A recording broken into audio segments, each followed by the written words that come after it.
So in the past number of years that I've been studying art history, I noticed a trend with what types of artistic styles people preferred, regardless of their field of study.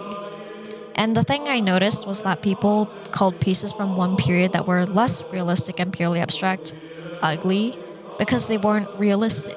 Or they'd compare it to some other period and say how one is prettier than another. And yeah, you could say that there was a dip in quality or so, notably in the Middle Ages. But a lot of the time, we just see these pieces and kind of move on without considering its history. So let me provide you with an excerpt that inspired me to make this video. I was walking around the Byzantine art section of the Met looking at art history things as an art history student should do for their art history paper on Byzantine art. And I stopped by the coin and ring collection when a family of four, two daughters, mother, and a father, walked past me. And one of the daughters, who seemed about 4 or 5 years old, briefly glanced at the rings and without hesitation told her mom, "Those look ugly." Huh? Needless to say, kids are brutally honest and there's nothing you can do about it. Those words stuck to me for the rest of the trip because damn, is Byzantine art really that bad? What makes Byzantine art, for lack of better words, so ugly to the modern eye? If we're looking for the simple answer, it's more or less because 1. We prefer things that are realistic over abstract, especially human figures. It's not uncommon to associate realism with being beautiful or even the correct form of art. Anything outside the category natural, realistic, or proportional immediately gets labeled as ugly. 2. Stylistic choices place emphasis on the work's religious message rather than the physical forms of the figures themselves. Simply put, Byzantine art goes for symbolism and abstraction. What do you consider beautiful versus ugly art? And what is it that we expect of art so that we perceive it in a specific way? We're simple creatures. We're comforted and attracted to what's familiar to us. We like aesthetically pleasing things and things that delight our senses. In Ronald Roblin's analysis of Francis Kovac's philosophy of beauty, beauty is defined as the principle of unity or order in things, and ugliness as the absence or privation of order. So, going back to this question, what is it that we expect of art? What I'm referring to is our preferences and standards, and in art, this is more or less revolving around form. Kovac analyzes the concept of form, which we seek in beauty, through integrity, proportion, and unity. What do these words mean? Integrity, abiding by aesthetic standards; proportionality, dimensionality, and the relationship between height, width, and depth in a composition; and unity, how elements work together to create a sense of cohesiveness. The emphasis of integrating reality into art frequently represents the peak of artistic culture, which comprises the said concepts.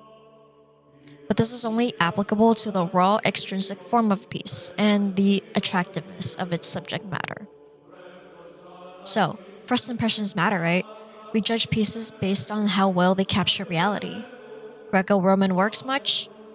That isn't to say, however, that Roman art was only made of how we now define beautiful art. Roman art is largely misconceived as an art form that consistently aims to reflect real life and natural forms. Take Fayum mummy portraits, for instance. Although a number of the subjects were painted in a way that gave them some form of dimension, what's interesting is the variety of portrait styles which ranged from realistic to abstract. The Colossus of Constantine is also a great example of Roman sculpture whose bust didn't adhere to the naturalistic classical art style. His eyes are large and his head was created in an individualistic, abstract style, unlike most portraits throughout the imperial period, which were highly idealized. So we know about how we define beauty on a visual level, but how about the case of representational and symbolic content? And what about Byzantine art, which serves to relay religious messages and interact with its viewer? If in Byzantine art there is a lack of form through the exaggeration of proportions or through the stiffness in movement, does that make it ugly?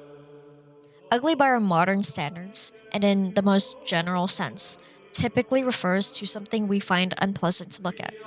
This makes it sound like the typical presentation of Byzantine art negates the message it intends to convey: a message of faith, loyalty, devotion to the big man upstairs, amen. Or, knowing how some works are unfavorable to our modern eye, does this cause us to overlook the subject matter because it's ugly, despite it having been deliberately created for a specific target audience? Realism, a preferred representation of art today, is commonly associated with the essence of beauty, but it's obvious that Byzantine art doesn't go after likeness.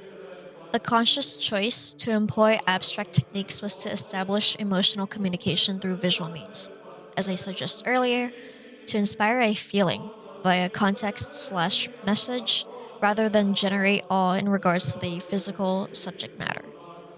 As we know, this period is marked by a heavy emphasis on religious faith and the representation of supernatural entities.